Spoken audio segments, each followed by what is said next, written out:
Talk to me about your journey with surfing, because early on, I think you decided you didn't want to go the competitive route.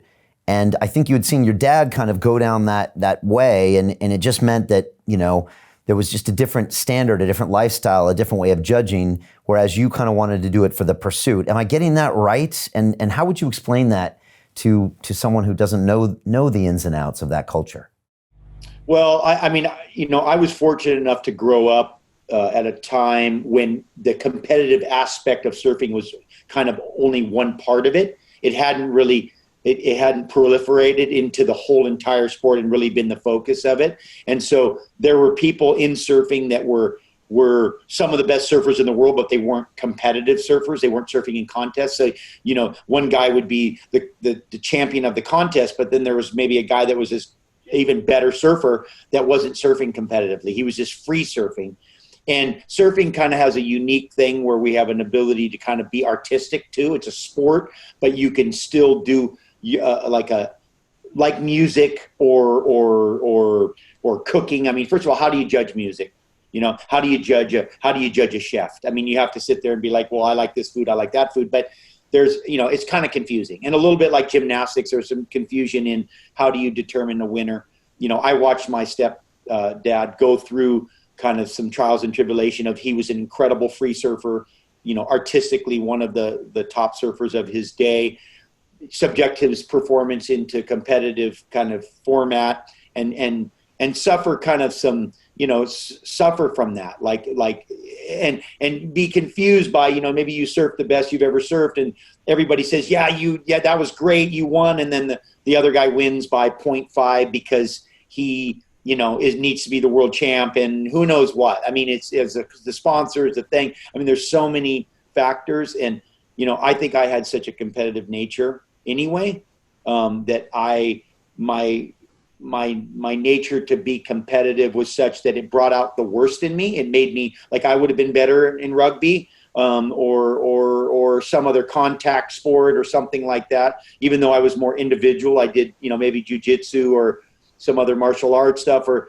again, but bringing out a naturally aggressive and a naturally aggressive and naturally competitive thing to the point where it's obnoxious. And so surfing offered me kind of a free form stage, a stage where I could just do it how I wanted, when I wanted, the way I wanted, which I think suited me.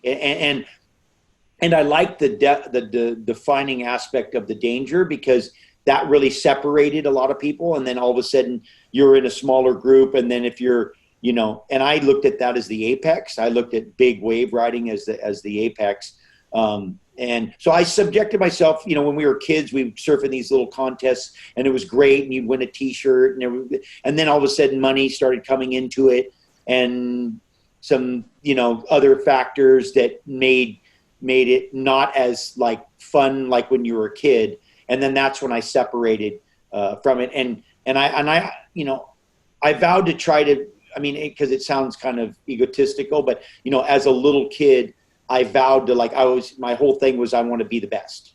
Like I want to be the greatest surfer that's ever lived, blah, blah, blah. Like that's the story tale that you tell yourself when you're a little dreamer. And I didn't know what that looked like. I didn't know what that would be, but that was my thing. And as I went, I just thought that, well, if you surfed, if you surf the biggest, the best, then you're the best in my the way I framed my world. And at the end of the whole process, what I really found is that I really love surfing, that I just love to surf and I don't need anybody to see me. It's okay if I go with a friend of mine and we have the greatest surf that we, and it's nice to maybe have a picture and a video after, because you can be like, yeah, well, because it disappears. It's one of these things that disappears like a bubble or a star or something. It disappears and it'll never be there again. But yeah, that kind of direction was. And then how are you going to get sponsored if you're not on the tour? And there was a lot of things around it that would have, led me away from my direction, but I stayed true to it, even though I branched into other areas. I would say my greatest, I would say my overarching goal from the beginning was to never lose my love for surfing. And I thought if I surfed in contests and I was a competitive surfer, that I would begin to lose it, because I watched surfers growing up, people I looked up to, go through that process, and eventually they stopped loving it. And I thought if I did that, I would define that as sin. I thought that would be sinful if I stopped loving surfing. And so my goal was to do it any way I could to make it so I wouldn't stop loving it. And that means I would change the way I did it, how I did it. That's where innovation came in. That's where a lot of stuff happened, because I had the freedom to go in any direction. I wasn't just like, hey, I'm making country music and that's it. I'm like, yeah, no, I'm going to play some punk rock, and I'm going to go over here and play some Mozart, and maybe I'm going to combine and make it punk Mozart with some country, and I'm going to create some new weird thing. And so I had that freedom to kind of do that, to be more exploratory and not be constrained by social pressure, or, through, in that industry, or, through the, okay, I got to surf like this and the judges like that, and how are we going to perform, and and I felt there's a homogenization about that aspect of when you're confined and then you're trying to please people, or you're trying to please a format. You kind of it stops your freedom, where I find that's where a lot of the greatest things happen, is in that,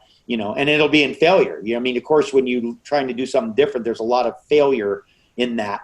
And you're not, and the failure isn't, other than people's scrutiny, and the negative things pointed at you, the failure is not, that doesn't determine whether you won or lost. So it can be like, oh, that looks stupid, or why would you do that? Or I thought you knew how to do that. You can, as long as you can deal with that stuff, and water off a duck's back, and it's not like, well, you were going to be the world champ, but now you lost because you tried this new thing, and now you lost your sponsor and your thing. So that's not steering you. And so, I think there's multiple factors that influenced me to just kind of, I hope that answered your question, but just, took me off a different route, just opened my world to, just ultimately my imagination, just like how, just do it the way you want, when you want, how you want. And it's amazing where it could take you.